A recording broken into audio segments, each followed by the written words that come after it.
মিষ্টি কুমড়া একবার এইভাবে রান্না করে দেখো, যারা মিষ্টি কুমড়া কোনোদিনও খায় না তারাও আঙুল চেটে পুটে খাবে, আমি চ্যালেঞ্জ করে বলতেছি। আসসালামু আলাইকুম, আপনারা সবাই কেমন আছেন? আশা করি আপনারা অনেক ভালো আছেন। আজ আমি আবার এই নতুন ভিডিও নিয়ে চলে এসেছি। আজকে মিষ্টি কুমড়া চিংড়ি মাছের একটা অনেক সুন্দর একটা রান্না করলাম। এই রান্নাটা আমার অনেক অনেক পছন্দের রান্না। মিষ্টি কুমড়ো আর চিংড়ি মাছের রান্নাটা একদম মাখা মাখা করে হবে। এখানে আমি অনেকগুলো সরিষা বাটা, তার সাথে জিরে, মরিচ, পেঁয়াজ, রসুন এগুলো একসাথে বেটে দিয়ে কষিয়ে তারপরে আমি একবারে দিয়ে দিলাম। এই যে এই পানিটুকে মানে পুরা কুমড়োটা একদম সুন্দরভাবে সিদ্ধ হয়ে যাবে, যেহেতু এটা কোনো ঝোল হবে না, এটা একদম মাখা মাখা হবে। আর প্রথমে কিন্তু আমি চিংড়িটা পরিষ্কার করে ভেজে নিয়েছি।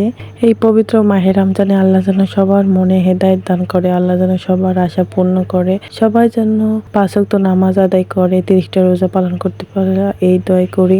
যাই হোক, এদিকে দেখো আমার কুমড়ো রান্নাটা প্রায় কমপ্লিট। আর কি সুন্দর একটা লোক এসেছে, একদম সুন্দর একটা কালার। কুমড়োটা অনেক ভালো ছিল, মানে একটু আঠালো মতো, একদম অল্পতে অনেক সুন্দরভাবে সিদ্ধ হয়ে গেছে।